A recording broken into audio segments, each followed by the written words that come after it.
नमस्कार, स्वागत है आपका TWC जीएस वर्ल्ड में।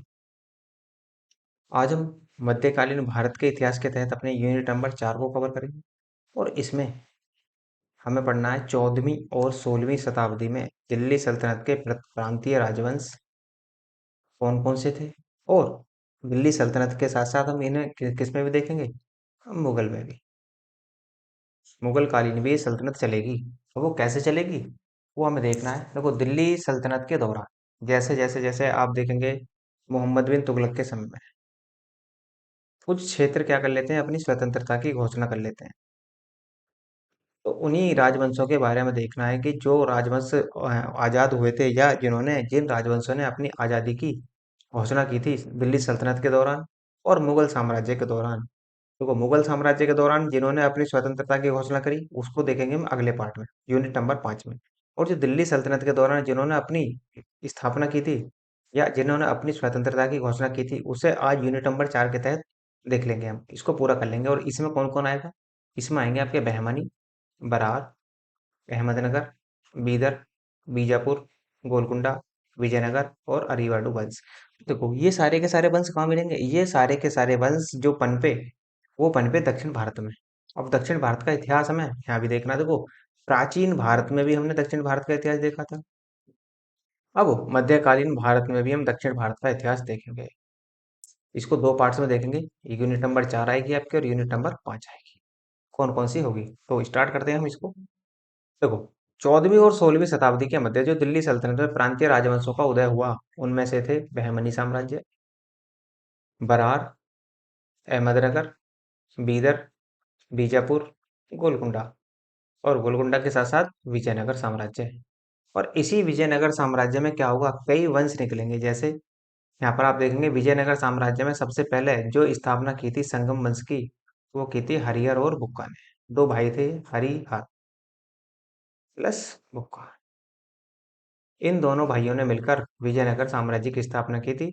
और जब इन्होंने विजयनगर साम्राज्य की स्थापना की इन दोनों भाइयों ने, तो उस समय जो दिल्ली सल्तनत की गद्दी पर बैठा था उस समय था मोहम्मद बिन तुगलक। मोहम्मद बिन तुगलक, तो मोहम्मद बिन तुगलक के समय में ही विजयनगर साम्राज्य का उदय होता है। और इसी विजयनगर साम्राज्य में संगम वंश आएगा, संगम वंश के बाद में सुल्लू वंश आएगा, सुल्लू वंश के बाद में तुल्लु वंश आएगा और तुल्लु वंश के बाद में आएगा अरीवाडु वंश। इसका मतलब यह है कि विजयनगर साम्राज्य है, जो विजयनगर साम्राज्य की राजधानी थी हम्पी, इस हम्पी में चार वंशों का उदय होगा और चार वंश बारी बारी से राज करेंगे। सबसे पहले संगम वंश, उसके बाद में सालू वंश, फिर तुल्लु वंश और फिर उसके बाद में आएंगे अरीवाडु वंश। तो हम शुरुआत करेंगे बहमनी साम्राज्य से कि बहमनी साम्राज्य का उदय किस प्रकार हुआ, कौन शासक बना और जो बहमनी साम्राज्य टूटा और इस बहमनी साम्राज्य के खंडरों पर किस प्रकार बरार, अहमदनगर, बीदर, बीजापुर, गोलकुंडा जैसे वंशों का उदय होता है। इसको स्टार्ट करते हैं आज। तो देखेंगे इसको, बहमनी साम्राज्य को। बहमनी साम्राज्य क्या था। ये जो बहमनी साम्राज्य था, देखो, विघटन की प्रक्रिया दिल्ली सल्तनत में जारी थी। क्योंकि दिल्ली सल्तनत में बाद में क्या होगा, बाद के जो शासक होंगे या बाद के जो सुल्तान होंगे वो इतने पावरफुल नहीं होंगे या जो इतना अच्छा खासा वो प्रभाव नहीं छोड़ पाएंगे। इसी वजह से जो क्या होंगे, जो क्षेत्रीय राजा होंगे वो अपने आप को स्वतंत्र घोषित करेंगे। और यही काम हुआ दक्षिण भारत में। अब देखो, दक्षिण भारत जो था वो दिल्ली से बहुत काफी दूर था। ये हमारा दक्षिण भारत का क्षेत्र है।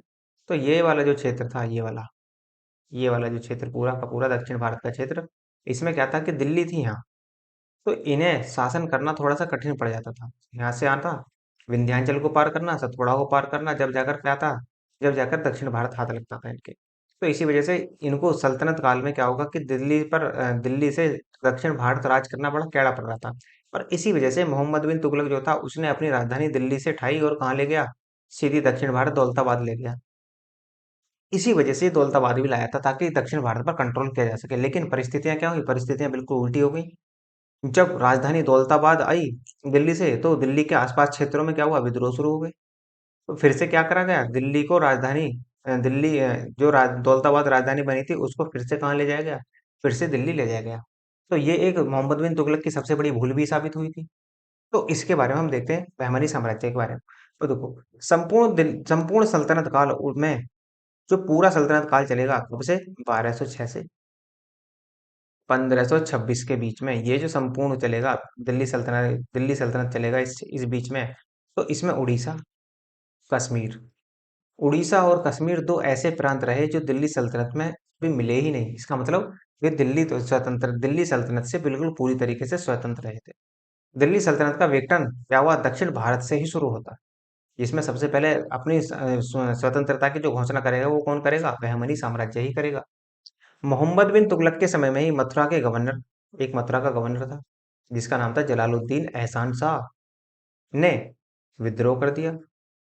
वहीं पर मोहम्मद बिन तुगलक के समय में ही 1336 में हरिहर और बुक्का ने विद्रोह कर दिया, जिसके कारण क्या हुआ, दक्षिण भारत में विजयनगर साम्राज्य की स्थापना हुई। हरिहर और बुक्का, देखो ये सवाल बहुत ज्यादा इंपॉर्टेंट है कि जब विजयनगर साम्राज्य की स्थापना हुई तो दिल्ली सल्तनत का सुल्तान कौन था, तो मोहम्मद बिन तुगलक। ये भी पूछा जा सकता है कि किस वंश का शासन था, तो तुगलक वंश का शासन था। और ये जो थे हरिहर और बुक्का दोनों थे, इनको जबरदस्ती यहाँ से पकड़ कर ले जाया गया था और इनको क्या कर लिया गया, इनका धर्मांतरण करा दिया गया। धर्मांतरण, धर्मांतरण का मतलब होता है कि धर्म परिवर्तित करा देना। ये हिंदू से क्या बना दिए गए, मुस्लिम बना दिए गए थे। और इन्होंने डर की वजह से मुस्लिम धर्म को स्वीकार भी कर लिया। और जब मुस्लिम धर्म को स्वीकार कर लिया, लेकिन कुछ दिन बाद ही क्या हुआ, ये दिल्ली दिल्ली में रहते थे, लेकिन कुछ दिन बाद ही दक्षिण भारत में विद्रोह हुआ और उसी विद्रोह को दबाने के लिए ये दोनों भाई आए थे यहाँ पर। और इन्हीं के जो गुरु थे विद्यारण्य, विद्यारण्य ने इनको शुद्धि आंदोलन के तहत क्या कर दिया, फिर से हिंदू धर्म में कन्वर्ट कर दिया। और इसी वजह से क्या हुआ, ये यहीं पर रहकर दिल्ली सल्तनत से बाहर रहकर विजयनगर में विजयनगर साम्राज्य की स्थापना करते हैं दोनों, हरिहर और 1346 ईस्वी में अमीरान ए शहादात ने दक्कन में बहमनी साम्राज्य की नींव डाली थी। तो ध्यान रखेंगे कि बहमनी साम्राज्य की नींव किसने डाली, तो अमीरान ए शहादात ने दक्कन में बहमनी साम्राज्य की नींव डाली थी। लेकिन ये भी ध्यान रखेंगे कि वास्तविक संस्थापक कौन था, तो वास्तविक संस्थापक बहमनी साम्राज्य का वास्तविक संस्थापक था अलाउद्दीन हसन बहमन शाह। इसे अब आप बहमन शाह के नाम से भी याद रख सकते हैं। अलाउद्दीन हसन पूरा नाम याद न रख के इसे बहमन शाह के नाम से भी आप याद रख सकते हैं। तो वास्तविक संस्थापक, बहमनी साम्राज्य का वास्तविक संस्थापक बना बहमन शाह। इसे जफरा खां के नाम से भी जाना जाता है। इसका अन्य नाम था जफरा खां। इसने अपनी राजधानी गुलबर्गा को बनाया और बाद में गुलबर्गा का नाम क्या रख दिया इसने, असानाबाद। बाद में गुलबर्गा का नाम ही असानाबाद रखा गया। इसने सारे प्रांतों का विभाजन किया तथा प्रत्येक प्रांत में एक शासक अधीन था। मतलब ये था कि इसने अपने जो बहमनी साम्राज्य था उसको कुछ प्रांतों में बांट दिया, जैसे बरार, बरार को एक प्रांत बना दिया, दौलताबाद को एक प्रांत बना दिया, बीदर को एक प्रांत बना दिया। इस तरीके से इसने अपने बहमनी साम्राज्य को छोटे छोटे प्रांतों में बांट दिया और जिसमें क्या कर दिया, प्रत्येक प्रांत में एक शासक की नियुक्ति कर देगी। और जो शासक की नियुक्ति की गई वो डायरेक्ट किसके पक्ष में था या किससे किसको रिपोर्ट करता था, वो डायरेक्ट करता था बहमन साहब। जिस भी शासक की नियुक्ति हुई वो बहमन शाह को डायरेक्ट रिपोर्ट करेगा अपने क्षेत्र के बारे में। और बहमन शाह ने हिंदू शासकों को अपने अधीन करके उनको क्या दिया, पद भी दिया, अच्छे पद पर भी दी और जागीरें भी प्रदान की। अब देखो इसकी जीत का, इसकी विजय का सबसे मेन कारण एक ये भी था कि इसने हिंदू शासकों को उच्च उच्च पद दिए और साथ साथ उनको जागीरें भी दी थी। और ये दक्षिण भारत का पहला ऐसा सुल्तान होगा जो जिसने क्या कर दिया था, हिंदुओं पर जजिया कर माफ कर दिया था। तो इसने हिंदुओं से जजिया कर न लेने का आदेश दिया और ये ऐसा करने वाला क्या था, दक्षिण भारत का पहला मुसलमान बनेगा या पहला शासक बनेगा। बहमन शाह ने दाबुल पर अधिकार किया, जो पश्चिमी समुद्री तट पर बहमनी साम्राज्य का क्या बनता है, महत्वपूर्ण बंदरगाह बनता है। इसका मतलब जो दाबुल बंदरगाह था वो बहमनी साम्राज्य के अंतर्गत आता था और दाबुल क्या था, एक बंदरगाह था। फिर अगला शासक बनता है बहमन शाह के बाद में मोहम्मद शाह प्रथम और ये 1358 से 1375 तक शासन करेगा। इसी के शासन काल में क्या हुआ, इसका युद्ध जो हुआ वो विजयनगर से भी हुआ और वारंगल से भी हुआ।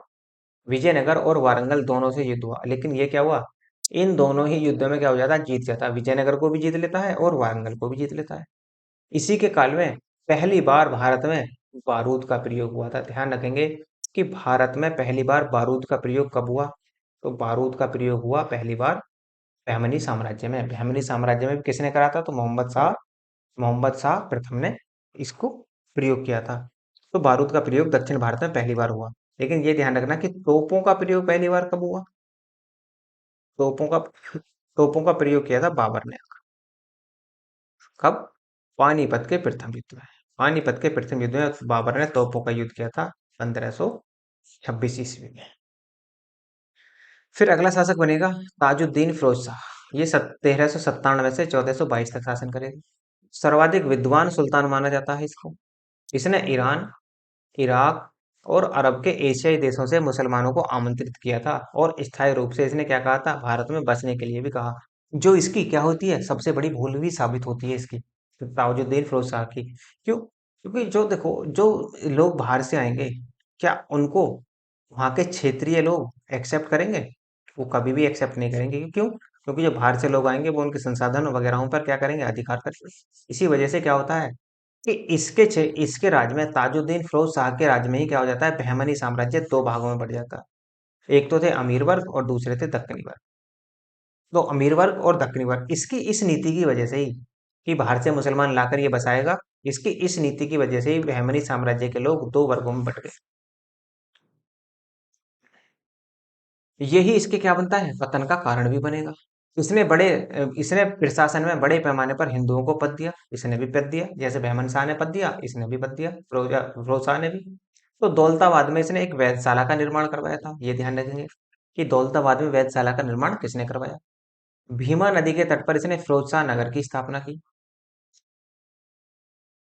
फिर अगला शासक बनेगा गयासुद्दीन अहमद प्रथम, और ये अपनी राजधानी कहाँ ले जाएगा, गुलबर्गा से बीदर ले जाएगा। किस शासक ने, बहमनी साम्राज्य के किस शासक ने वो राजधानी गुलबर्गा से बीदर स्थानांतरित की? तो बीदर स्थानांतरित की थी अहमद प्रथम ने, गयासुद्दीन अहमद प्रथम ने। और बीदर का नाम बदलकर इसने क्या कर दिया, मोहम्मदाबाद कर दिया। खुरासान में स्थित इस्फिरियन का कवि शेख हजारी इसी इसी के दरबार में आया था। ये ध्यान रखना कि खुरासान का एक कवि था शेख हजारी, वो जो इसी के शासनकाल में भारत आया था।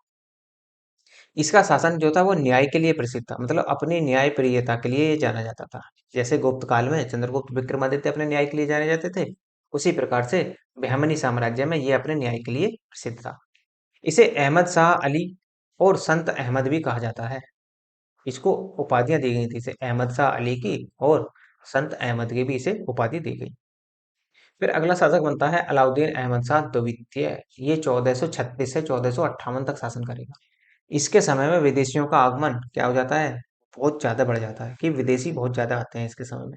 और प्रसिद्ध ईरानी व्यापारी जो था महमूद गवा, इसी के शासनकाल में भारत आया था।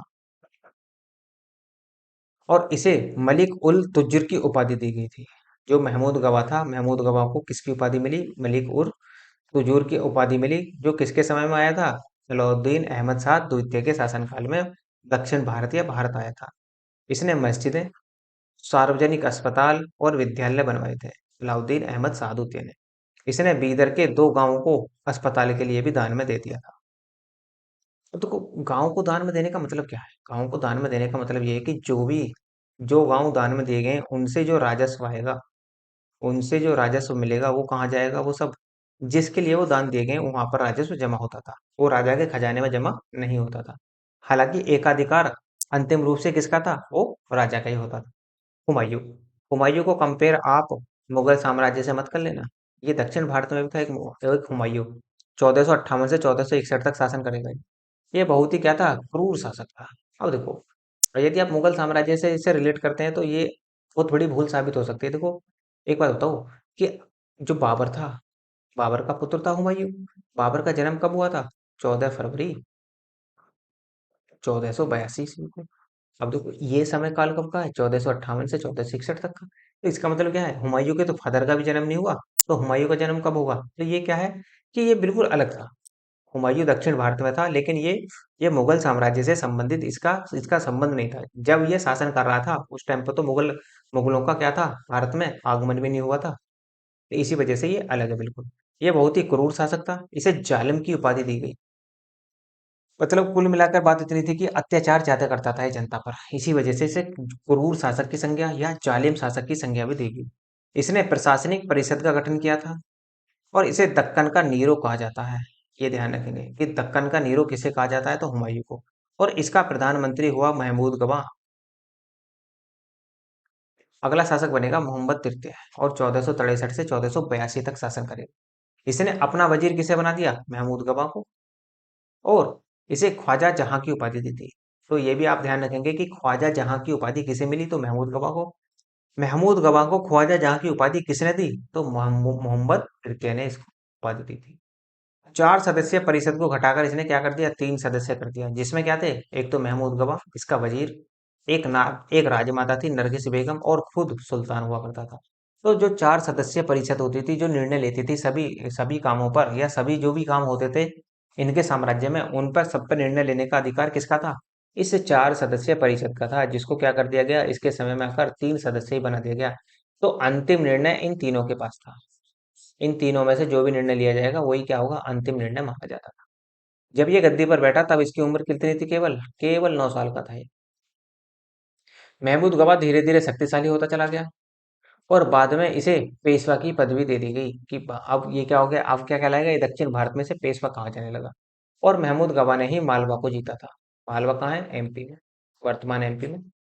विजयनगर साम्राज्य से गोवा के सभी बंदरगाह छीन लिए गए, इसी ने छीने थे।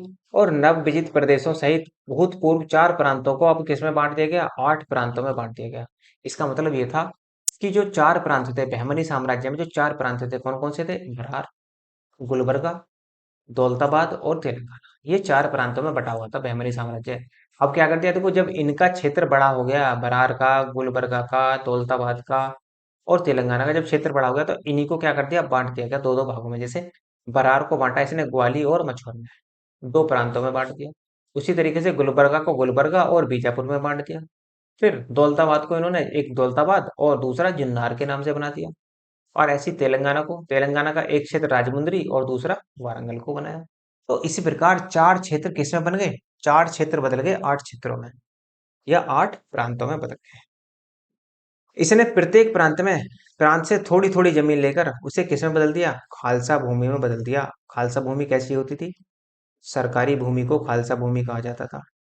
इसका मतलब जो भूमि सुल्तान के अधिकार में थी, सुल्तान के अधिकार की भूमि को ही क्या कहा गया?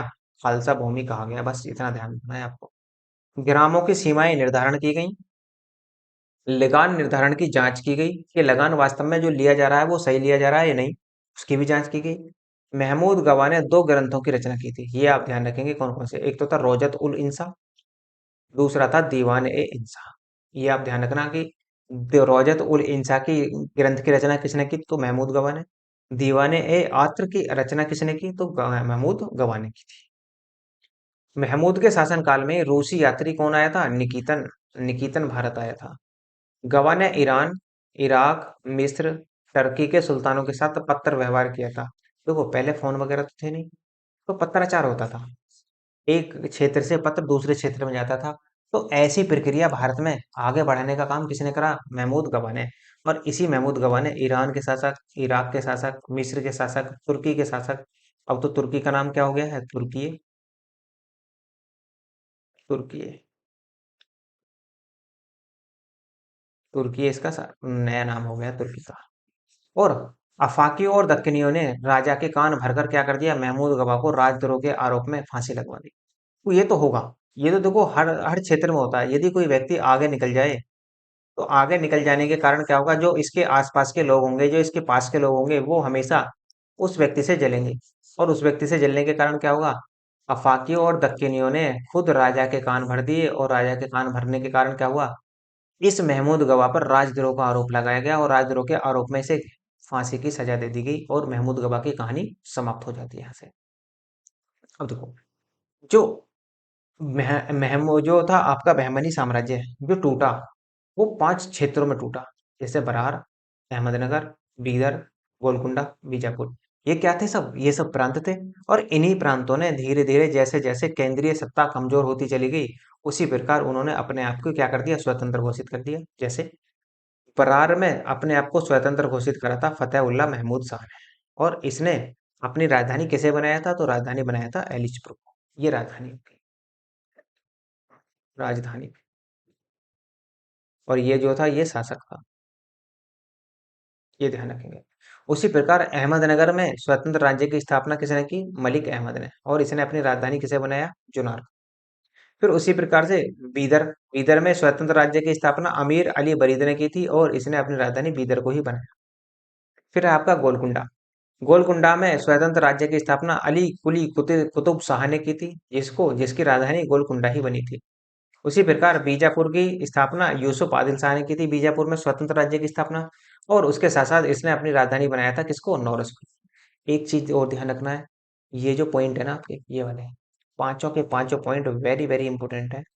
मैच कराने के लिए सीधा सवाल उठाएगा यहाँ से। वो ये पूछ लेगा कि दक्षिण भारत में बताइए कि राजधानियों को मैच कीजिए, तो बरार की राजधानी एलिचपुर, अहमदनगर की राजधानी जुनार, बीदर की बीदर ही रहेगी, गोलकुंडा की गोलकुंडा ही रहेगी, बीजापुर की नौरसपुर रहेगी। और दूसरी कंडीशन ये भी लगा सकता है कि ये छह प्रांत और ये प्रांतों के राजा किस किसने स्थापना की थी।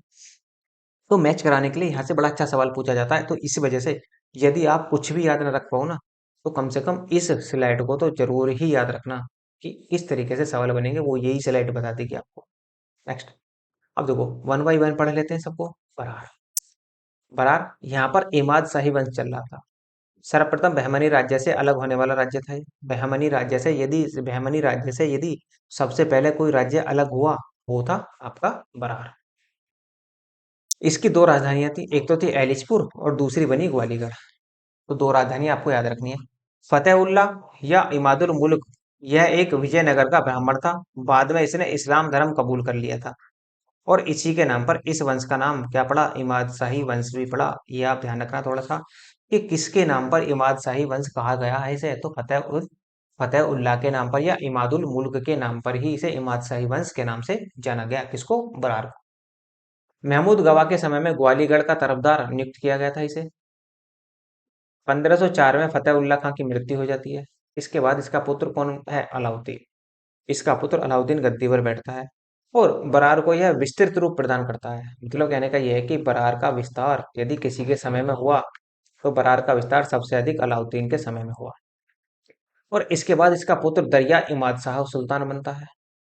कोई खासा रोल नहीं रहेगा इसका। और दरिया इमाद शाह का पुत्र बुरहान इमाद शाह शासक बना। इसको इसके मंत्री तूफान ने इसे नरनौल के किले में कैद कर दिया, क्योंकि ये भी योग्य नहीं था। और स्वयं ही क्या कर लिया? गद्दी हत्या ली। और बाद में अहमदनगर के शासक मुर्तिया निजाम शाह ने इसे मुक्त करवाया था। किसको? इस बुरहान इमाद शाह। तो बाद में अहमदनगर के शासक आएंगे और इसको आजाद करवाएंगे। अहमदनगर का शासक कौन था? तो मुर्तजा निजाम शाह। 1574 में एक संधि के दौरान इसे अहमदनगर में मिला लिया गया। किसको? बरार को। बरार को 1574 में संधि हुई, जिसके तहत क्या हुआ? बरार को अहमदनगर साम्राज्य में मिला लिया गया। देखते हैं अहमदनगर को। अहमदनगर क्या था? यहाँ भी निजाम शाही वंश था। स्थापना 1490 में होती है और किसने की? अहमद शाह ने की थी। और इसे निजामुल मुल्क भी कहा जाता है। इसी अहमद शाह को निजामुल मुल्क भी कहा जाता है। इसके बचपन का नाम मलिक अहमद था। 1490 में यह अपनी स्वतंत्रता की घोषणा कर देता है। महमूद गवाह को प्राणदंड देने के बाद इसे वजीर नियुक्त किया था इसी ने। तो महमूद गवाह को प्राणदंड किसने दिया? तो वो दिया था अहमद शाह ने। और इसे बाद में क्या कर लिया इसने? अपना वजीर भी नियुक्त कर दिया और इसी के साथ इसे निजामुल मुल्क की उपाधि भी दी गई। वजीर नियुक्त करा अहमद शाह ने और वजीर नियुक्त की के साथ साथ उपाधि दे दी गई निजामुल मुल्क की। और इस वंश की प्रारंभिक राजधानी क्या थी? जुनेर। और बाद में क्या बन जाती है? अहमदनगर। दोनों ही राजधानी आपको याद रखनी है ज्यादातर। तो जुनेर और अहमदनगर। बुरहान निजाम शाह अगला शासक बनेगा। बुरहान निजाम शाह। मलिक की मृत्यु के बाद इसका पुत्र बुरहान गद्दी पर बैठा और इसका प्रधानमंत्री जो बनता है वो मुकम्मल खां दक्कनी बनता है। इसने निजाम शाह की उपाधि धारण की थी, ये वाला। और 1562 में हुसैन शाह के ऊपर तीन तरफ से एक साथ आक्रमण हुआ। किसने करा था? देखो बीजापुर की ओर से हुआ था। बीजापुर से करा था किसने? आदिल शाह ने। गोलकुंडा से करा था कुतुब शाह ने। और विजयनगर से करा था राम राय ने। अब सोचो कि खुद ही अकेला क्या कर सकता है व्यक्ति? जब तीन तरफ से आक्रमण होगा तो क्या होगा? उसकी तो कमर टूटने ही वाली है। तो वही काम बुरहान निजाम शाह के साथ हुआ। इस पूरे आक्रमण का हेड कौन था? राम राय। विजयनगर साम्राज्य का राजा राम राय था।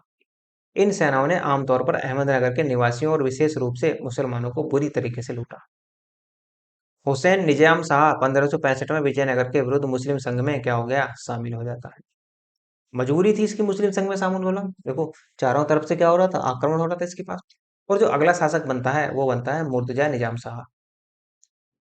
इसी के शासनकाल में अहमदनगर पर मुगलों ने पहली बार आक्रमण किया था।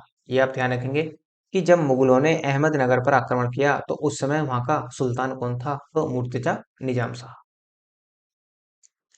बुरहान, अगला शासक बनेगा बुरहान। इसी के समय में बुरहान ए मुमासिर नामक ऐतिहासिक ग्रंथ लिखा गया।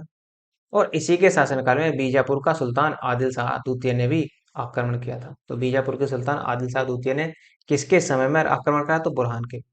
अब देखो, यहीं पर आ जाती है, रोल आ जाता है चांद बीबी का। इनके बचपन का नाम था चांद खातून या चांद सुल्ताना। कुछ भी, किसी भी नाम से इन्हें जाना जा सकता है, चांद खातून या चांद सुल्ताना के नाम से जाना गया इन्हें। इनका विवाह जो होता है वो होता है अली आदिल शाह से। और 1500 कब हुआ, 1557 में हुआ था। लेकिन 1580 में अली आदिल शाह की क्या हो जाती है, मृत्यु हो जाती है। और फिर से चांद बीबी क्या आ जाती हैं, अपने मायके चली जाती हैं वापस। और ये पुणे मायके कहाँ था इनका, तो अहमदनगर। तो अहमदनगर चांद बीबी फिर से वापस आ जाती है। अब ये क्या करेंगी, अब ये जो होंगी, अहमदनगर की सक्रिय राजनीति में चांद बीबी भाग लेना प्रारंभ कर देंगी। और यहीं से क्या होगी, कहानी बदलेगी फिर से। तो इधर बुरहानुल मुल्क की मृत्यु के पश्चात इसका पुत्र इब्राहिम ने केवल 4 माह तक ही शासन किया। इसके काल में अहमदनगर की स्थिति अत्यंत ही कैसी हो गई, विवादग्रस्त हो गई। मतलब हर तरीके से क्या था, गृह युद्ध कैसी स्थिति बन रही थी इसमें। क्योंकि निजाम शाही अमीर वर्ग के 4 गुट के द्वारा 4 दावेदार ने गद्दी के लिए अपने दावे प्रस्तुत किए थे। मतलब देखो, जो निजाम शाह थे, निजाम शाही अमीर वर्ग के लोग थे, इसमें 4 गुट थे। और चारों गुटों ने गद्दी हथियाने के लिए अपने अपने दावे प्रस्तुत किए, जिसमें एक का समर्थन मंजू, मंजू का मतलब दक्कनी ने किया था। और दूसरे का समर्थन कौन कर रही थी, चांद बीबी। तो चांद बीबी ने क्या कर दिया था, सक्रिय राजनीति में भाग लेना प्रारंभ कर दिया था। मियां मंजू की स्थिति चांद बीबी ने ज्यादा खराब कर दी। अब जब ज्यादा खराब होगी तो ये क्या करेगा, किसी ना किसी तो सहायता मांगेगा। और इसी सहायता के चक्कर में क्या होगा, इस स्थिति से उबरने के लिए मियां मंजू ने क्या करा, मुगल सम्राट अकबर से सहायता मांग ली। और मुगल सम्राट के दरबार में क्या कर दिया, न्योता भेज दिया कि हमें बचाओ, कि चांद बीबी तो क्या कर रही है, मारने पर तुली हुई है। तो अकबर ने अपने पुत्र शाह मुराद को, जो कि गुजरात में रहता था, उसको कहाँ भेज दिया, अहमदनगर भेज दिया, जो कि मियां मंजू की सहायता के लिए आया था। दूसरी तरफ अकबर ने अब्दुल रहीम खान खाना के नेतृत्व में दूसरी सेना भी भेज दी। और इसी बीच में राजा अली बानू मांडू की सेना ने भी मियां मंजू की सहायता के लिए अपनी सेना भेज दी। तो 3 तरफ से मियां मंजू को सहायता मिली। 2 सेनाएं अकबर ने भेजी, और जो तीसरी सेना थी वो भेजी थी किसने, राजा अली बान मांडू ने। इस प्रकार तीनों सेनाओं ने संयुक्त रूप से अहमदनगर पर आक्रमण कर दिया। और जब तीनों तरफ से आक्रमण होगा तो क्या होगा, अहमदनगर के किले की घेराबंदी कर दी गई। और लंबे समय तक घेराबंदी करने के बाद में चांद बीबी को क्या करना पड़ा, आत्मसमर्पण करना पड़ा। और इस प्रकार बरार को क्या हुआ, जो मियां मंजू थे उनको भी अहमदनगर नहीं मिला। बाद में क्या हुआ, अहमदनगर को या फिर बरार को, इस प्रकार बरार को मुगल साम्राज्य में क्या कर दिया गया, मिला लिया गया। तो अगला शासक बनता है मलिक अंबर। यह मूलतः अबिसिनियाई दास था, अबिसिनिया का दास था। बाद में यह वजीर बना, और फिर वजीर से क्या बना, सुल्तान बना। इसका मतलब एक गुलाम से लेकर और सुल्तान तक का इसने सफर तय करा। इसने, मलिक अंबर ने, इसने छापामार युद्ध पद्धति प्रारंभ की थी। जिससे क्या थे, मुगल जो थे वो छापामार पद्धति से बिल्कुल भी परिचित नहीं थे। और छापामार पद्धति का प्रयोग मराठे भी करते हैं। इसने अपना केंद्र अहमदनगर को बनाया था। 1617 और 1621 में खुर्रम से ये क्या हो जाता है, पराजित हुए थे। खुर्रम कौन, शाहजहां, शाहजहां, शाहजहां इसे पराजित करेगा। और इसी को जीतने के एवज में शाहजहां को जहांगीर किसकी उपाधि देगा, ओ सॉरी, खुर्रम को जहांगीर जहांगीर शाहजहां की उपाधि देगा। दक्षिण में टोडरमल की भूमि व्यवस्था के आधार पर रैयतवाड़ी व्यवस्था को लागू किया गया। रैयत का मतलब होता है किसान, कि अब टैक्स राजस्व कौन देगा, डायरेक्ट किसान देगा। किसके खाते में, राजा के खाते में। तो भूमि को ठेके पर या ठेके पर देना। यदि भूमि ठेके पर दी जाती थी तो उसी को हमने क्या करा था, क्या कहा था, इजारेदारी प्रथा कहा गया। लेकिन इसने क्या कर दिया, इस प्रथा को समाप्त कर दिया। और 1633 ईस्वी में मुगल सम्राट शाहजहां ने अहमदनगर को मुगल साम्राज्य में क्या कर दिया, मिला दिया। तो इसी वजह से क्या हुआ था, शाहजहां को या खुर्रम को शाहजहां की उपाधि मिली थी। अगला क्षेत्र है बीदर का। इसका संस्थापक बनेगा अमीर अली बरीद था। मतलब बीदर की स्थापना किसने की थी, तो अमीर अली बरीद ने। इसे दक्कन की लोमड़ी कहा जाता था। मतलब बहुत ही चालाक सुल्तान था ये, बहुत ज्यादा है। और यहाँ पर बरीद शाही वंश की स्थापना की इसने, बीदर में। फिर अगला शासक बनता है अली बरीद शाह।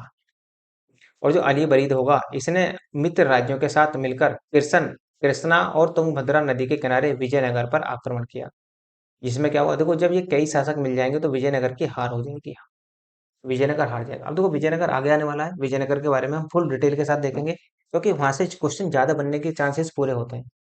इसकी मृत्यु के बाद बीदर की गद्दी पर क्या होगा कि बीदर की जो गद्दी थी वो शक्तिहीन हो गई। इसका मतलब क्या हुआ, इसका मतलब ये हुआ कि बीदर की गद्दी पर जितने भी शासक आएंगे वो क्या आएंगे, शक्तिहीन शासक आएंगे या अल्पवयस्क शासक आएंगे, जिनकी दुर्बलता का लाभ उठाकर बीजापुर के सुल्तान इब्राहिम आदिल शाह द्वितीय ने अपने आप को क्या कर दिया, स्वतंत्र करा और इसे अपने ही राज्य में मिला लिया। मतलब कहाँ मिला लिया इसको, बीजापुर में मिला लिया इसको। फिर अगला शासक मिलेगा आपको, अगला जो क्षेत्र मिलता है वो बीजापुर।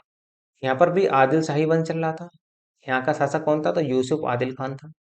यह स्वयं को तुर्कों के ऑटोमन राजवंश का वंशज मानता था।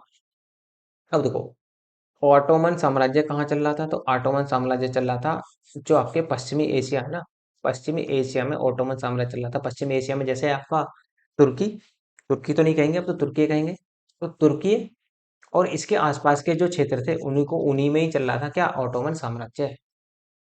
दूसरा अगला शासक बनेगा बीजापुर का इब्राहिम आदिल शाह। इसने शाह की उपाधि धारण की थी। फारसी के स्थान पर इसने हिंदवी को अपने शासन की राजभाषा बनाया था। ये पहला पहला शासक था जिसने अपनी फारसी भाषा को छोड़कर हिंदी को राजभाषा का दर्जा दिया था। अगला शासक बनेगा अली आदिल शाह। इसने चांद बीवी से विवाह किया था। इसकी मृत्यु हो जाती है बाद में। तो चांद बीवी अहमदनगर के हुसैन निजाम शाह की पुत्री थी और इसने सूफी की उपाधि धारण की थी। इसने अली आदिल शाह ने। तो जब इसकी अली आदिल शाह की जल्दी मृत्यु हो जाती है तो चांद बीबी कहाँ जाती है, फिर से अहमदनगर वापस आ जाती है। इस कारण क्या होगा, अकबर की सेना चांद बीबी को क्या करेगी, फिर हराएगी आकर। इब्राहिम अगला शासक बनेगा इब्राहिम आदिल शाह द्वितीय। इसने जगत गुरु की उपाधि धारण की थी। गरीबों की सहायता करने के कारण इसे अबला बाबा कहा जाता था। ये भी आप ध्यान रखेंगे कि गरीबों की सहायता करने के कारण किसे अबला बाबा कहा गया, तो इब्राहिम आदिल शाह को। इसके काल में सुल्तान की चाची चांद बीबी बीजापुर की वास्तविक शासिका थी। पीछे भी मैंने बताया कि चांद बीबी ने भारतीय राजनीति में या दक्षिण भारत की राजनीति में सक्रिय राजनीति में भाग लेना प्रारंभ कर दिया था। इसने गीत संग्रह किताब ए नौरस की रचना की। फरिश्ता ने तारीख फरिश्ता के नामक ऐतिहासिक ग्रंथ की रचना की थी। फरिश्ता कौन था, एक कवि था। कवि किसका, इब्राहिम आदिल शाह द्वितीय का ये कवि था। नेक्स्ट अगला शासक बनेगा मोहम्मद मोहम्मद आदिल शाह। गोल गुंबद में इसका मकबरा बना हुआ है। यदि कोई पूछ ले कि किसका मकबरा गोल गुंबद रूप में है, तो गोल गुंबद रूप में मोहम्मद आदिल शाह का मकबरा है। 1686 ईस्वी में बीजापुर पर आक्रमण कर औरंगजेब ने इसे अपने राज्य में मिला लिया। तो इसकी भी कहानी क्या हुई, समाप्त हो गई। अब अगला क्षेत्र बनता है आपका गोलकुंडा। गोलकुंडा पर किसका शासन था, तो कुतुब शाही वंश चल रहा था यहाँ पर। किसने स्थापना की थी, तो कुली साहब ने। कुली शाह ने यहाँ की स्थापना की, कब की थी, तो 1512 ईस्वी में की थी। और गोलकुंडा जो था हीरे की खानों के लिए क्या था, हीरे के लिए प्रसिद्ध था। और जो कोहिनूर हीरा निकाला गया था वो भी गोलकुंडा की खानों से ही निकाला गया था। मछलीपट्टनम बंदरगाह से हीरों के आयात और निर्यात का केंद्र था। जो मछलीपट्टनम बंदरगाह है पूर्वी तट पर, वो किसके लिए जाना जाता था, हीरों के आयात और निर्यात के लिए जाना जाता था। क्यों, क्योंकि इसी के पास थी खान, गोलकुंडा की खान, और यहीं से क्या निकाला जाता था, हीरा निकाला जाता था। गोलकुंडा राज्य की स्थापना वारंगल के हिंदू राज्य के खंडर पर हुई थी। तो वारंगल में क्या चल रहा था, एक हिंदू राज्य चल रहा था वारंगल में, जिसके खंडरों पर गोलकुंडा की स्थापना हुई थी। फिर इब्राहिम बनेगा अगला शासक, 1550 से 1580 तक रहेगा। यह कुतुब शाह की उपाधि धारण करने वाला पहला शासक था। यह विजयनगर साम्राज्य के विरुद्ध दक्कनी राज्यों के संगठन में भी शामिल हुआ था। जो दक्कनी राज्यों का गढ़ बना था कि विजयनगर को हराना है, उसका ये एक क्या था, सदस्य भी था। मोहम्मद कुली मोहम्मद कुली मतलब 1580 से 1612 ईस्वी। इसने हैदराबाद नगर की स्थापना की, इसी ने। और दक्कनी उर्दू में लिखित प्रथम काव्य ग्रंथ दीवान था, इसी के शासनकाल में लिखा गया था। किसके? मोहम्मद कुली के समय में। इसने उर्दू और तेलुगु को संरक्षण दिया था। इसने अपनी मातृभाषा उर्दू को भी संरक्षण दिया और इसके साथ साथ तेलुगु को भी इसने संरक्षण दिया था। अगला शासक बनेगा अब्दुल्ला। इसकी अल्पायु होने के कारण इसकी माता हयात बख्श बेगम क्या बनेंगी? शासिका बनेगी, मतलब इसका क्या रहेंगी? संरक्षक बनेगी, अल्प वयस की वजह से। और 1687 में क्या करेगा? औरंगजेब इसे अपने ही मुगल साम्राज्य में फिर से क्या कर देगा? एक बार मिला लेगा। तो अब कंडीशन बनेगी हमारी किसकी? विजयनगर साम्राज्य की। तो विजयनगर साम्राज्य दक्षिण भारत में मोहम्मद बिन तुगलक के विरुद्ध विद्रोह के परिणाम स्वरूप 1336 ईस्वी में हरिहर और बुक्का ने क्या की थी? विजयनगर साम्राज्य की स्थापना की थी, जो कहाँ है? तुंगभद्रा नदी के तट पर है। तुंगभद्रा, जो क्या है? ये कृष्णा नदी की सहायक नदी, दोनों ही नदियां। देखो, हरिहर और बुक्का जो थे ये दोनों हिंदू थे। मोहम्मद बिन तुगलक के डर की वजह से क्या हुआ? ये मुस्लिम धर्म में कन्वर्ट हुए, पीछे ही बता चुका हूँ मैं आपको इनके बारे में। और उसके बाद में क्या हुआ? बाद में जब इन्हें दक्षिण भारत को भेजा जाएगा आंदोलनों को खत्म करने के लिए या विद्रोह को समाप्त करने के लिए, तो वहाँ क्या होगा?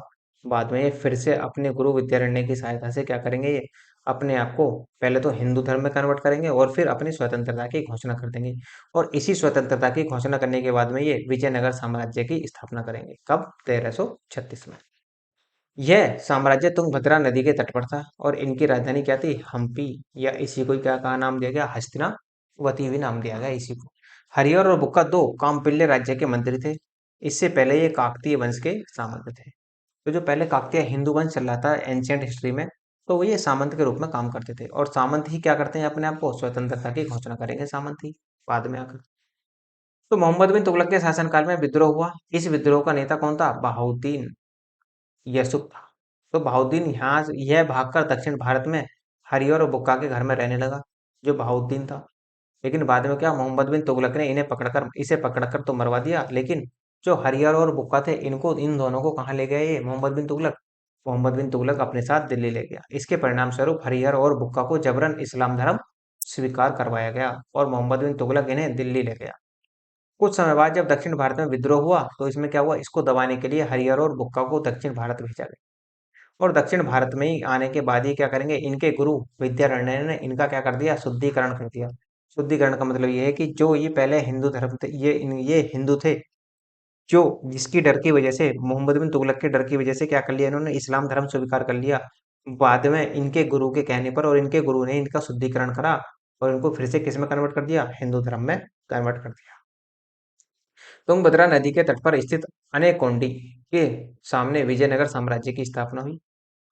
और इनकी मदद इनके गुरु किसने की थी? विद्यारण्य ने की थी, जो कहते क्या थे? और वेदों के कवि एक और थे, सायन। इन दोनों ने इनकी सहायता की थी। मतलब मुसलमान से हिंदू बनाने के लिए विद्यारण्य और सायन की अहम भूमिका थी हरिहर और बुक्का में।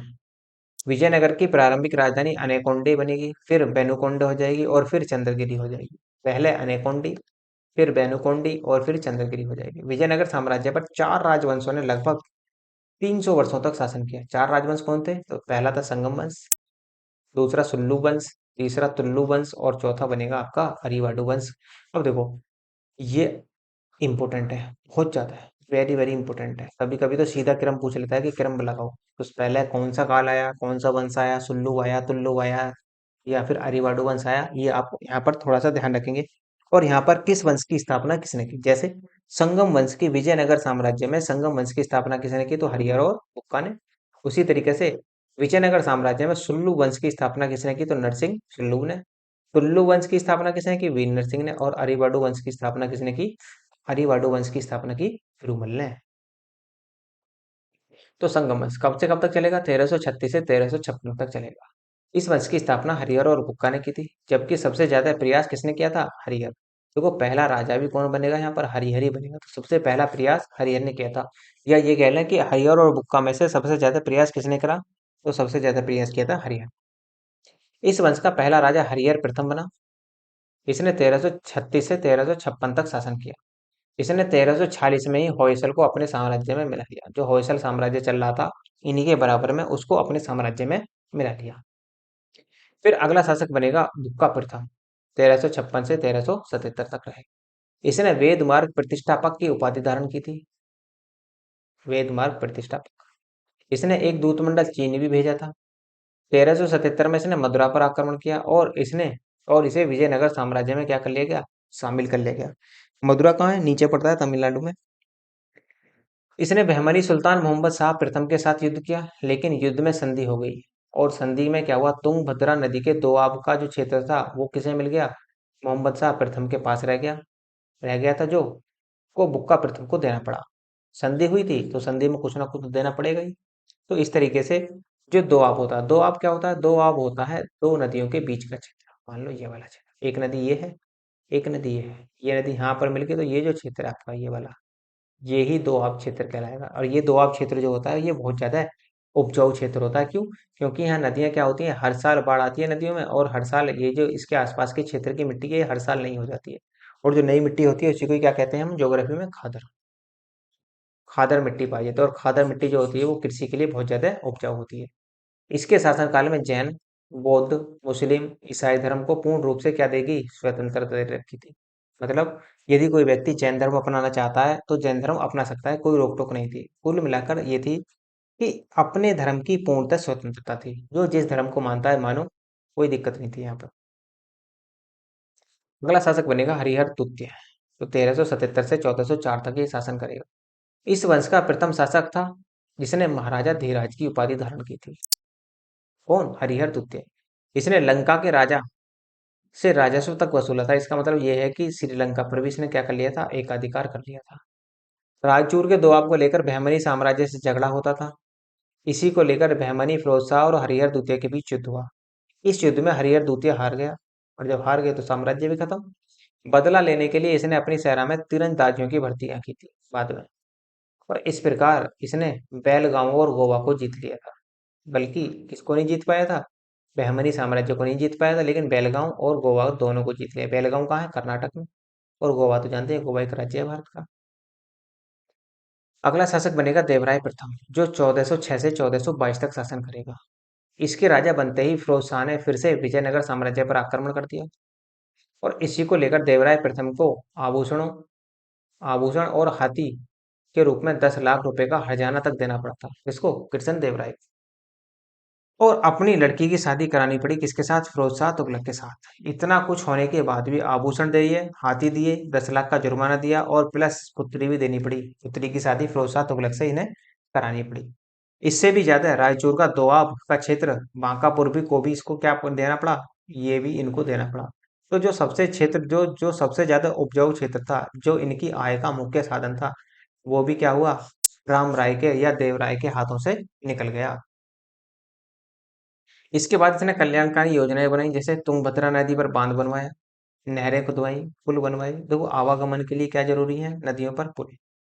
नहरें के लिए, कृषि के लिए नहरें बहुत ज्यादा आवश्यक होती हैं, क्योंकि वरना बिना पानी के कृषि कैसे होगी। और जब पानी क्या होगा, तुंगभद्रा नदी के जब बांध बना दिया जाएगा तो पानी वहां पर स्टोर हो जाएगा, तो बाद में जब बारिश नहीं होगी तो उसका उस नदी का पानी बांध के रोकने के कारण क्या होगा, कृषि के लिए क्या होगा, उपयोगी होगा, वो कृषि के लिए बाद में यूज किया जाएगा। तो इसके शासनकाल में इतालवी यात्री निकोलो कांटी भारत आया था, विजयनगर साम्राज्य की यात्रा पर आया। इसके दरबार में हर विलास ग्रंथों के रचनाकार प्रसिद्ध तेलुगु कवि कौन रहते थे? श्रीनाथ रहते थे।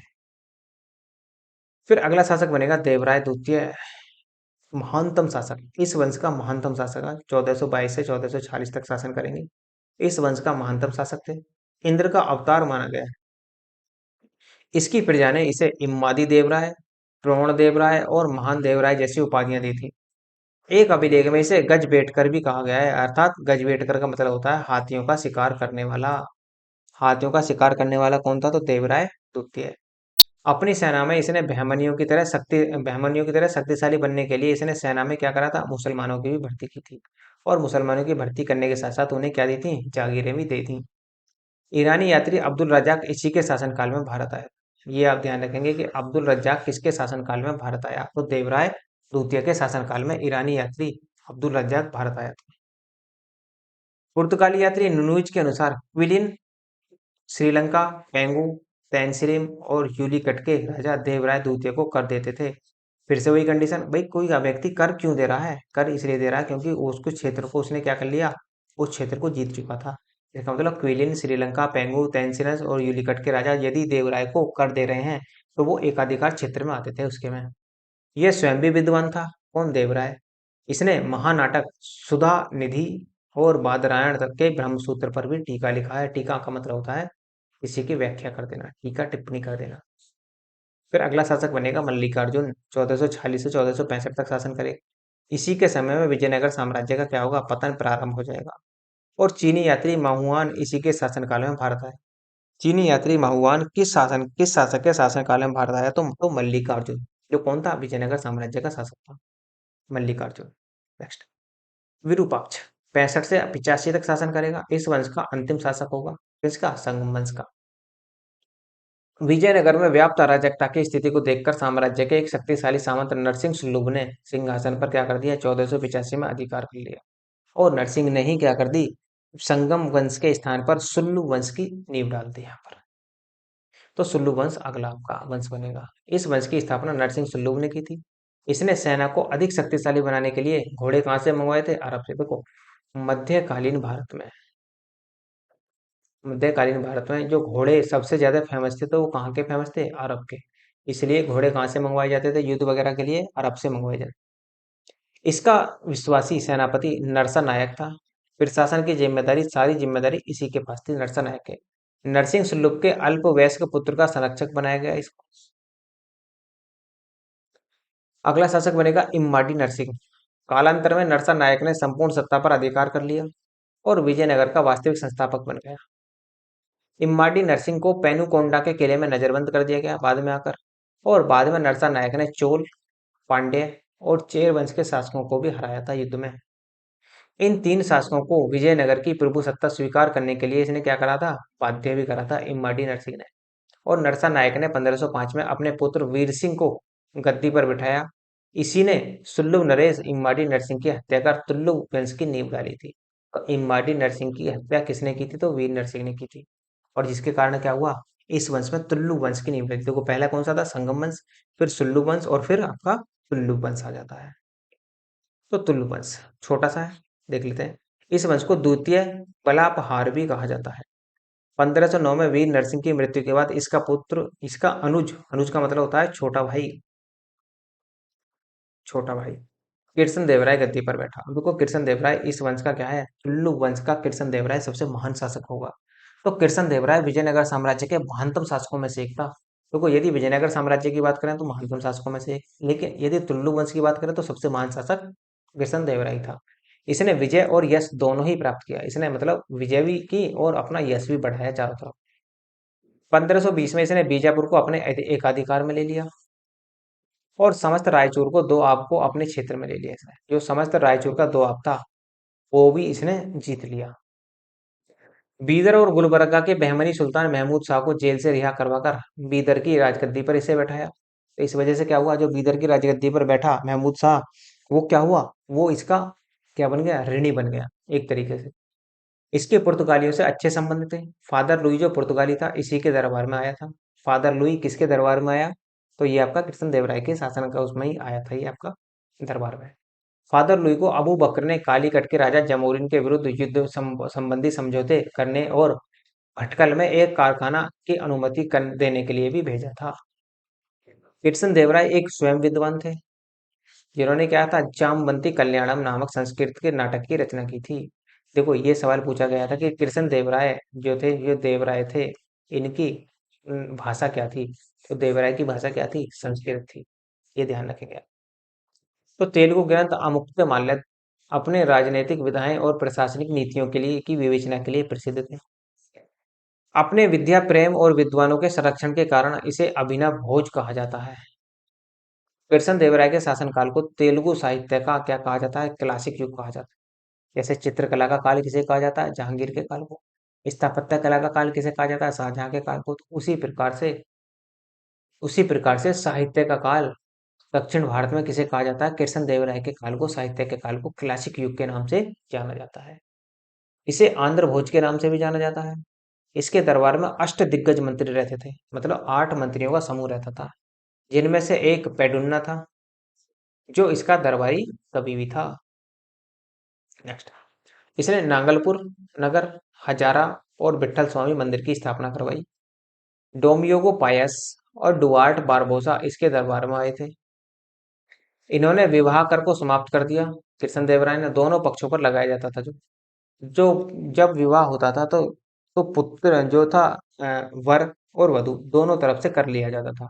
तो इन्होंने कृष्णदेवराय ने शादी में जो कर लिया जाता था दोनों पक्षों से, उसको समाप्त कर दिया। बाबर ने अपनी बाबरनामा में भारत का सर्वाधिक शक्तिशाली शासक किसे बताया है? कृष्णदेवराय को ही बताया है। तो बाबर की जो कहानी थी, या बाबर ने जो अपनी आत्मकथा लिखी, वो किस नाम से लिखी थी? तो बाबर नामा के नाम से लिखी थी। अच्युत देवराय अगला शासक बनता है। 1529 से 1542 तक शासन करेगा ये। इसने राम राय को शासन में सहभागी बनाया, और ये कृष्ण देव राय के क्या थे? जमाता थे। इनके शासनकाल में पुर्तगालियों ने तूतीकोरिन के मोती क्षेत्र को जीत लिया। इन्हीं के अच्युत देव राय के शासनकाल में ही। पुर्तगाली शासक नुनीज इसी के शासनकाल में भारत आया था, ये भी ध्यान रखेंगे। देखो, इनको ना, जो जो विदेशी यात्री आ रहे हैं, इनको अपनी एक कॉपी में नोट कर लेना, एक पेज पर किधर को, तो आपको थोड़ा सा अंदाजा रहेगा, क्योंकि यहाँ से सवाल अक्सर बनते हैं कि कौन विदेशी यात्री किस राजा के शासनकाल में आया है, किस वंश के शासनकाल में आया। सदाशिव 1542 से 1570 तक। इसके समय में वास्तविक शक्ति राम राय के हाथ में थी। इसने बहुत बड़ी संख्या में क्या करा था? मुसलमानों की भर्ती की। कुछ राज्यों ने मिलकर क्या करा? सदाशिव पर आक्रमण कर दिया। कुछ राज्य कौन मिले इसमें? अहमदनगर, बीजापुर, गोलकुंडा और बीदर, ये सब मिलकर एक साथ आ गए। और ये युद्ध जो हुआ, ये 1565 में हुआ था। और इसी युद्ध को तालीकोटा का युद्ध कहा जाता है, और इसी युद्ध को राक्षस तंगड़ी का युद्ध कहा जाता है। जब सदाशिव पर 4 राज्यों ने मिलकर आक्रमण किया, तो इसी 1565 में जो तालीकोटा का युद्ध हुआ, या राक्षस तंगड़ी का युद्ध हुआ, इसमें क्या हुआ? सदाशिव राव की पूर्णतः हार हो जाती है। और इस युद्ध में क्या हुआ? जब सदाशिव राय की पूर्णतः हार होगी, तो विजयनगर को क्या कर दिया गया? अहमदनगर, बीजापुर, गोलकुंडा और बीदर में क्या कर लिया? इन चारों राज्यों ने आपस में इसे बांट लिया। और यहीं से क्या होता है? विजयनगर साम्राज्य का पतन प्रारंभ हो जाता है। विजयनगर का पतन कब से प्रारंभ हुआ? तो तालीकोटा के युद्ध के बाद से ही विजयनगर का पतन शुरू हो जाता है। इसमें बराड़ शामिल नहीं था, ये ध्यान रखना, क्योंकि गोलकुंडा से इसकी लड़ाई चल रही थी। और जब गोलकुंडा से लड़ाई चल रही थी, तो गोलकुंडा पहले ही शामिल था, तो गोलकुंडा इसी की वजह से बराड़ इसमें शामिल नहीं हुआ। जो हमने 5 राज्य पीछे देखे थे, उनमें से कौन नहीं है? उनमें से केवल बराड़ नहीं है, बाकी चारों थे। और इन्होंने ही मिलकर ही क्या करा था? तालीकोटा का युद्ध किया था। किसके साथ? सदाशिव के साथ। बीजापुर के सुल्तान अली आदिल शाह ने विजयनगर से रायचूर, मुदगल और अदौनी किले की मांग की। इस मांग को राम राय ने क्या कर दिया? ठुकरा दिया। और यही कारण क्या था? युद्ध का यही कारण था। अब देखो, युद्ध करना हो तो कोई भी कारण निकाल लो। तो बताओ, ऐसे कौन अपने किले दे देगा एक साथ? तो इस युद्ध में का प्रत्यक्षदर्शी कौन सा? तो प्रत्यक्षदर्शी था सैवेल। पूछ सकता है कि तालीकोटा का युद्ध या राक्षस तंगड़ी का युद्ध जो 1565 ईस्वी में हुआ, उसका प्रत्यक्षदर्शी कौन था? तो प्रत्यक्षदर्शी था सैवेल। विजयनगर के अधिकांश क्षेत्रों को मित्र राज्यों में ने आपस में बांट लिया। मित्र राज्य कौन? वही और गोलकुंडा, अहमदनगर जो थे, इन्होंने आपस में बांट लिया। लेकिन दक्कनी सुल्तानों ने पुनः आपसी मतभेद से विजयनगर साम्राज्य को राम राय के भाई तिरुमल को गद्दी पर बैठा दिया। नाम मात्र का शासक था, क्योंकि हार तो ये सब कुछ चुके थे। और 1570 में इसने तुल्लु वंश के अंतिम शासक सदाशिव को अपदस्थ करके इस विजयनगर पर किस वंश की नींव डाली? अरिवाडु वंश की नींव डाली। और ये वंश कैसा होगा? अंतिम वंश होगा विजयनगर साम्राज्य का। तिरुमल ने अपनी राजधानी विजयनगर से वेनिकोंडा ले गया है, और वेंकट द्वितीय ने 1586 में चंद्रगिरी में राजधानी स्थानांतरित कर दी। 1612 ईस्वी में राजा ओडियार ने वेंकट द्वितीय से अनुमति लेकर श्रीरंगपट्टनम की सूबेदारी के नष्ट होने पर उसे उसी जगह पर मैसूर राज्य की स्थापना हुई। तो मैसूर राज्य की स्थापना कहाँ हुई? श्रीरंगपट्टनम के खंडरों पर मैसूर राज्य की स्थापना हुई। और जिसका शासक कौन बनेगा आधुनिक भारत में? हम देखेंगे हैदर अली। हैदर अली इस वंश में क्या होगा? सबसे प्रतापी राजा होगा मैसूर में। और श्री रंग तृतीय इस वंश का कौन होता है? अंतिम शासक होता है। तो इस तरीके से क्या हुआ? संगम वंश जो था, संगम वंश का अंत हो जाता है यहाँ से। तो संगम वंश का नहीं, विजयनगर का, विजयनगर साम्राज्य का अंत हो जाता है। तो देखो, विजयनगर साम्राज्य में कौन कौन राजा बने? तो विजयनगर साम्राज्य में देखो, जो वंश आए, पहला आया आपका संगम, संगम वंश। फिर बना आपका सुल्लू वंश, फिर बना आपका तुल्लु वंश, क्रम जरूर याद रखना है। और फिर बना आपका अरिवाडु वंश। तो 4 राज्य थे अरिवाडु वंश। ये ध्यान रखना है कि कौन कौन से राजाओं ने, कौन कौन से वंशों ने सर्वप्रथम पहले शासन करा, उसके बाद किसने, और उसके बाद किसने करा। तो ये जो दक्षिण भारत के कुछ राजवंश थे जो दिल्ली सल्तनत के दौरान क्या हुए थे, स्वतंत्र हुए थे, तो ये आपका चैप्टर हो जाता है आपका बिल्कुल फिनिश। ठीक। तो अब देखो, यदि आपको लेक्चर अच्छा लगा हो और ये लगता हो कि यार पीडीएफ होनी चाहिए इसकी, आप नीचे डिस्क्रिप्शन में टेलीग्राम का लिंक दिया हुआ है और व्हाट्सअप का भी लिंक दिया हुआ है, किसी एक को ज्वाइन कर लीजिए। वहां पर आपको टाइम टू टाइम पीडीएफ मिलते रहते हैं। जैसे जैसे ही टॉपिक खत्म होगा उससे अगले ही दिन आपको पीडीएफ मिल जाएगी। और यदि आपको कंप्लीट हिस्ट्री के नोट्स चाहिए, कंप्लीट हिस्ट्री के नोट्स, तो आपको आप मेल कर सकते हैं। उसके लिए मेल का लिंक भी आपको डिस्क्रिप्शन में दिया हुआ है, तो वहां से आप मेल कर दीजिए, तो आपको वहां पर पीडीएफ प्रोवाइड करा दी जाएगी। और यदि आपको इसकी हार्ड कॉपी चाहिए, तो हार्ड कॉपी आपके अपने एड्रेस पर 8 से लेकर 10 दिन में पहुंचा दी जाती है। तो आपको जैसा भी सुटेबल लगे, जैसा भी उचित लगे, वो आप वहां पर देख सकते हैं। और यदि आपको लेक्चर अच्छा लगा हो तो लाइक कीजिए, शेयर कीजिए और सब्सक्राइब कीजिए। ठीक है, तो धन्यवाद।